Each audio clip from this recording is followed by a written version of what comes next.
Hey guys, Jim here with another video for you. This is 50 Years in Film, 2009. But before we begin, please, at the end of this video, if you like what you see, consider giving me a thumbs up, a possible subscribe, but most importantly, leave in the comments below how much you feel about these movies. If there's some movies that I should have and that I don't. If you agree with some of my opinions about these movies, whatever. I really enjoy the conversations we've been having. So before we begin, we're going to start with the normal caveats. This is not all of the films from 2009. Far from it. These are simply the films that I own in my collection. And this is not a ranking video of any kind. This is just a recap of the films that came out that year. So here we are. We're at the end of the aughts. And as usual, we're going to jump around in genre. We're just going to go in no particular order. We're going to start off with animation. And the first animated movie on the list, Cloudy with a Chance of Meatballs. Based on the children's novel. To be honest, I've never watched this movie. I've heard really good things about it. I've never seen it. Next, from Pixar, Up.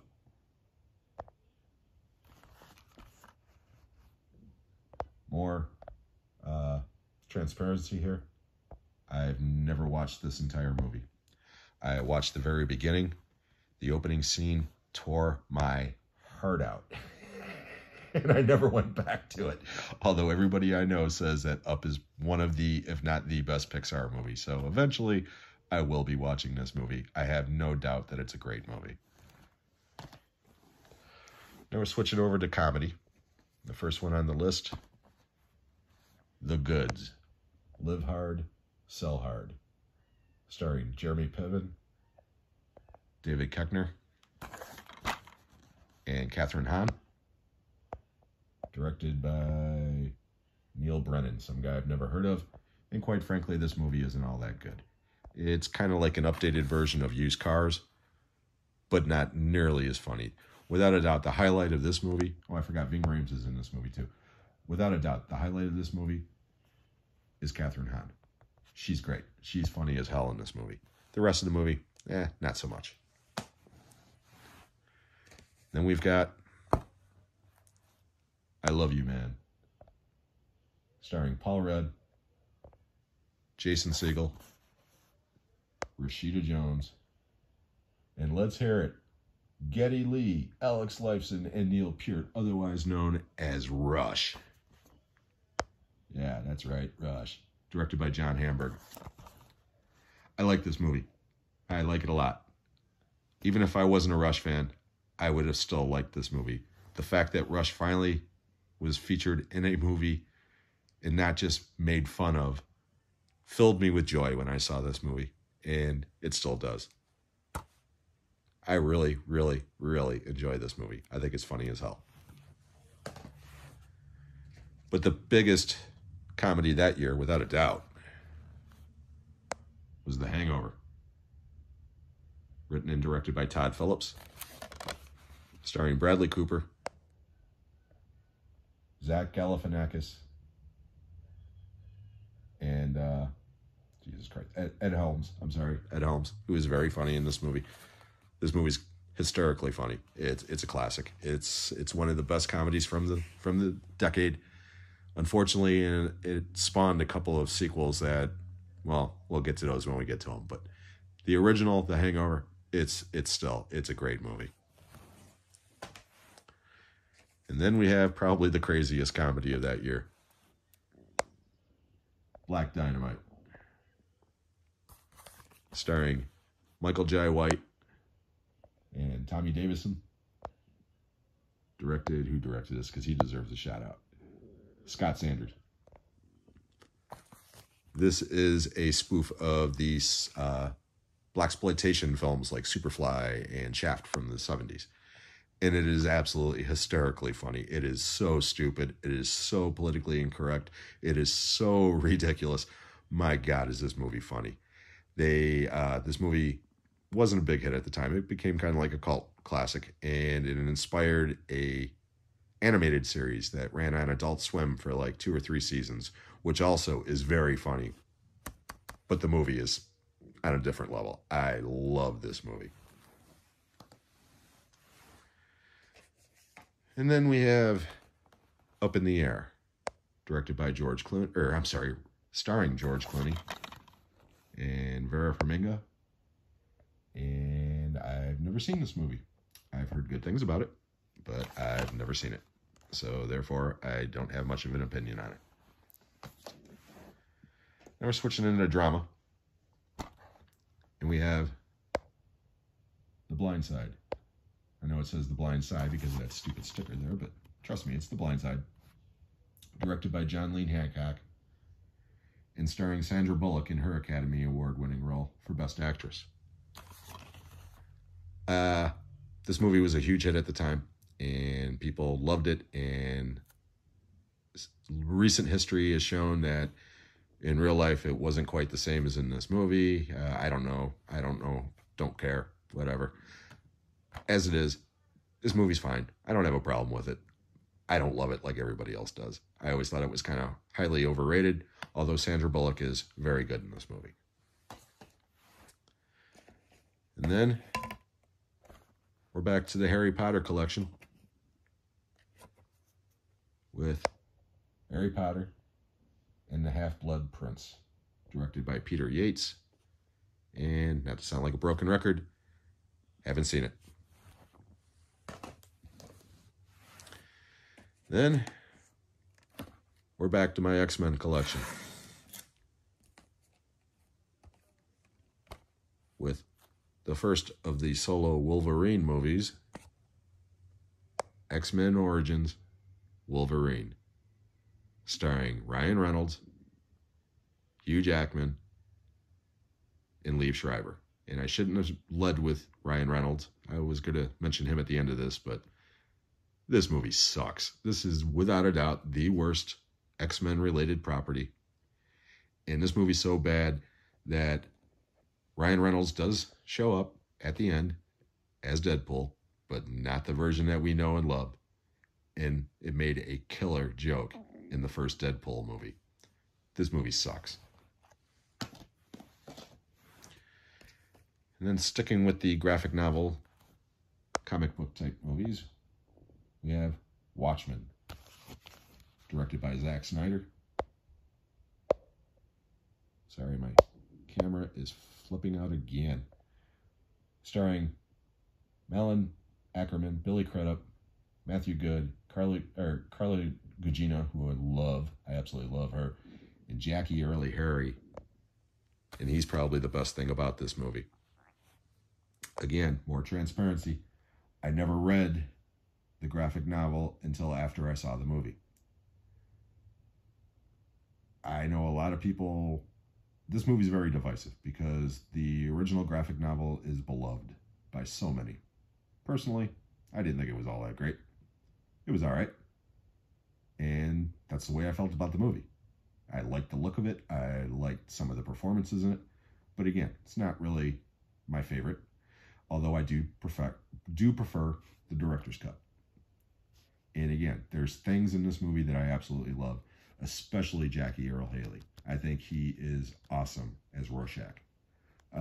Again, if I had history with the graphic novel, I might feel differently about this movie. But as it is, it's fine. I like it. I don't love it, but I do like it.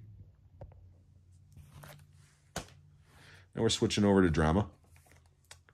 And the first one on the list is Public Enemies, directed by Michael Mann, starring Johnny Depp, Christian Bale, and Marion Cotillard. I always butcher her name too because she's European and I'm a dumb American who cannot pronounce non-American names, I guess. This is a solid movie. It's a gangster movie set in the 20s. This is about Dillinger and the Fed who is chasing him. And it's fine. It's a good movie. It's a little slow in spots, but it's decent. Good performances. Michael Mann, you know, as usual, directs a fine movie. This isn't a top-tier Michael Mann film. It's definitely not his worst. And then we have State of Play. I don't know what is up with my camera today?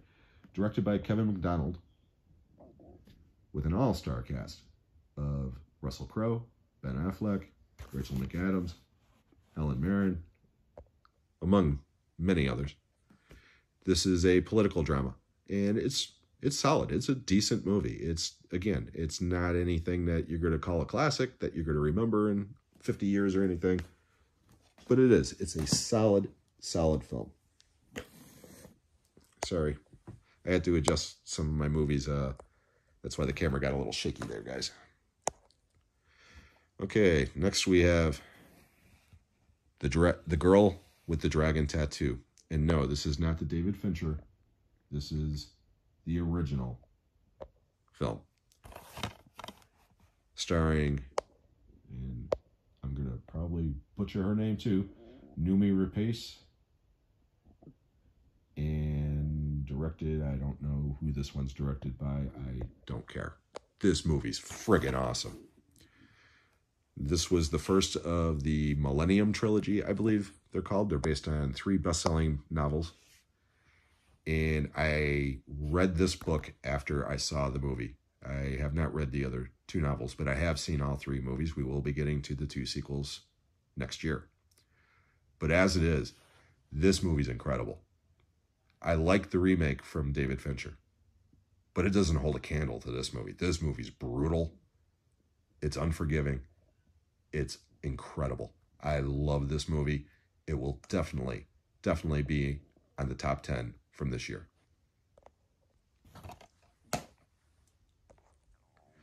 Okay, now we're starting to go into the action. In winner of Best Picture that year, The Hurt Locker. Directed by Catherine Bigelow. Starring Jeremy Renner, Anthony Mackie, and Guy Pearce. And Ralph Fiennes. I forgot about Ralph Fiennes. As I said, this movie won Best Picture for 2009, and it's a great movie. It's not my favorite movie of the year, and quite honestly, I don't think it's the best movie of the year. But it's a damn good movie, and it's intense. We have another war movie, but this is not quite so intense. This is Inglourious Basterds, written and directed by Quentin Tarantino, starring Brad Pitt, Michael Fassbender, Diane Kruger, and so many others, but especially Christoph Waltz in his Best Supporting Actor winning role as Hans Landa, the Jew Hunter. This was definitely the first movie I ever saw Christoph Waltz in. He steals every moment that he's in. He is incredible in this movie, as is the rest of the cast. This movie is totally ridiculous, but it is totally entertaining. And the Hugo Stiglitz introduction is one of the funniest things that Quentin Tarantino has ever done. I absolutely love that sequence, and I absolutely love this movie. Now we're switching into more action, and we have Law-Abiding Citizen, starring Gerard Butler and Jamie Foxx, directed by F. Gary Gray. This is a good movie, man, especially the unrated cut. This movie's brutal. It's really, really good. Kind of reminds me of Death Wish, but taken to a next level. This would make a good double feature with Death Wish. And we'll be talking about this movie on a future video, I'm sure. This is a really solid thriller. And then we have The Taking of Pelham 1, 2, 3. Directed by the late, great Tony Scott. And starring Denzel Washington, John Travolta, James Gandolfini, Luis Guzman, and John Turturro. This is a remake of the 1974 classic starring Walter Matthau. And this movie doesn't hold a candle to that movie. This is not a bad movie, okay? If I never saw the original, I would love this movie. I would think that it's fantastic. But it's hard to compare it, or hard to watch this movie after growing up adoring the original. Again, I'm not a big remake guy. This isn't like one of the best remakes ever, but it is far, far from the worst. Then we have Ninja Assassin, directed by James McTeague, starring Rain. And I don't know much about this movie. I've seen it once, to be honest. I don't remember a thing about it other than it had a lot of action. I don't really have an opinion about it. I'm going to watch it again. But I remember I did enjoy it at the time. Okay, now we're going to start sliding into science fiction a little bit. And the first one on our list, Knowing, directed by Alex Proyas. Let me get that slip cover off it. And starring Nicolas Cage and Rose Byrne. I really like this movie, other than the last 5 minutes of it. Up until that moment, I really got into this movie. I actually prefer this movie to The Day After Tomorrow. They're very similar in plot as far as end of the world type thing, but this movie's got a really cool hook to it. And Nicolas Cage gives a really good performance in this, as does Rose Byrne. This is a creepy movie, and it's really good. It's underrated. A lot of people don't like it. I do.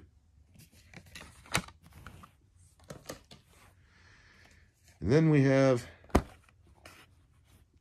Star Trek, the reboot, directed by J.J. Abrams, starring Chris Pine, Zachary Quinto, Carl Urban, Zoe Saldana, and Eric Bana. When I heard that they were rebooting Star Trek, I had mixed feelings. And then I saw the trailer for it, and I thought it looked interesting. And then I saw the movie, and I loved it. This movie's great. It is so entertaining, and I love how they twist some of the stereotypes from the original characters' personalities. A lot of people say that this is the Kelvin timeline Star Trek movies, which means that they exist in a different universe. Whatever. I'm not that much of a Star Trek geek. I do really enjoy the movies for the most part. This one's no exception. I really, really enjoyed this movie. I wish more reboots did it this well. But probably the coolest science fiction movie that year, and it came out of nowhere. District 9. Written and directed by Neil Blomkamp, and starring Carlito, what the hell is his name? Carlito Shapley? I'll get it right on the next video, because this one will be in the top 10 for sure. This movie's great. It's obviously an allegory about the apartheid years in South Africa with a science fiction bent. Doesn't matter. This movie's fantastic. I remember when it came out, about 2 weeks before it hit, it just got lots of hype. Peter Jackson was involved, of course, and with that hype, and I was very excited. I saw this in a sneak preview the night before it came out, and I was blown away. And I'm still blown away every time I watch this movie. I absolutely love it. Okay, now we're sliding into horror. And we're back to Saw. New year, new Saw film. And this time, we're at Saw 6. I like how the next one's called The Final Chapter. My ass, they made like 4 more of these puppies. Like the last couple installments. Don't really care. Some moments that I really do like. A couple of the traps are cool, but for the most part, this is when the series is in full discombobulation mode as far as the plot goes, and quite honestly, it's exhausting. I just don't care. Then we're back to another sequel from my Final Destination collection. The 4th installment, The Final Destination. Again, you lying bastards. There's one more to come, and apparently they're working on a 6th one. This is the one with the NASCAR crash at the beginning. I don't like this movie. I think it's a piece of shit. Keeping that sequel train going. we're at Rec Part 2. And before I go any further, I'm going to correct a mistake that I made a couple videos ago. I said that the original Rec was from Mexico. It is not. It is from Spain. And I knew that, and I had a brain fart. But one of my viewers, Daniel, otherwise known as Frank's Collecting Castle, and I'm going to put a link on his page again at the bottom of my description for this one. This movie's from Spain, and it takes place 15 minutes after the first one ends. And this movie's awesome. It's almost as good as the first one. It's really, really fun, and it's creepy, and it's scary, and it's great. Then we've got a reboot for you. The reboot of Friday the 13th. Directed by Marcus Nispel. Starring Jared Padalecki, Daniel Paneker, and a bunch of other people I don't know. Okay, here we go. I hate remakes generally. This one's the exception. I actually like this movie a lot. It's kind of like a combination of the first 3 movies thrown in together. And I like it. There's a lot of callbacks to the other movies, including a callback to the sleeping bag scene. But this one is much more brutal than that one. And again, I hate every character in this movie, but I like the movie. Decent reboot. I don't know if you'd call this one a horror movie, but it does involve zombies. Zombieland. This is a comedy, let's face it. Starring Woody Harrelson, Jesse Eisenberg, Emma Stone, Abigail Breslin, and the wonderful Bill Murray in one of the greatest cameos ever. Directed by Ruben Fleischer. This movie is so much fun. I love Zombieland. It came out of nowhere. I saw this again at a sneak preview the night before it came out with a couple of friends. I was feeling kind of depressed going into this, and this was the perfect cure for that. This movie is absolutely hysterical. It's fun. It's smart. It's got just so many wonderful, wonderful moments. But my favorite moment in this movie, without a doubt, is when Woody Harrelson finally gets his Twinkie at the end, and the look on his face when he takes a bite out of that cracks me up every time. I absolutely love this movie. But we're ending it on this. Avatar. Directed by James Cameron. Starring Zoe Saldana, Sam Worthington, Stephen Lang, and Sigourney Weaver. Avatar is not a horror movie, of course. It's a science fiction movie. And it was a phenomenon. This movie broke every box office record that they could possibly break. And it also ushered in a decade's worth of 3D films, because every film for the next 5 years at least, regardless if it was filmed in 3D or not, was converted to 3D because of the success of Avatar. There was a couple of other 3D films that came out before Avatar, but this one definitely revolutionized it. And that's what it's mainly known for, is the visuals. The visuals are incredible in this movie, as in the sequel. I did not see this movie theatrically. I think I'm the only person on the planet who didn't. And because of that, I think that's the reason why I've always been underwhelmed by this film. I don't hate it. I think it's an extremely, incredibly well-made movie. But the story has never grabbed me. But I always thought that if I would have seen it theatrically, I would have felt differently, because this movie's beloved. I mean, people put this among the greatest movies ever, and I don't see it, but again, it's all about opinion and taste. I did see the sequel theatrically. My wife begged me to take her to see it because she absolutely adores this film. So we did. We saw it. And again, the visuals in that movie are incredible. But again, I was underwhelmed with that one as well. And she absolutely hated that movie. But as it is, Avatar, for what it is, it's an incredible film. You cannot argue with the success that James Cameron had with this film. I just wish that it wouldn't have been so successful, so that way he wouldn't spend the rest of his career making Avatar sequels. Because quite frankly, I wish he would go back to the films from early in his career that I absolutely adore.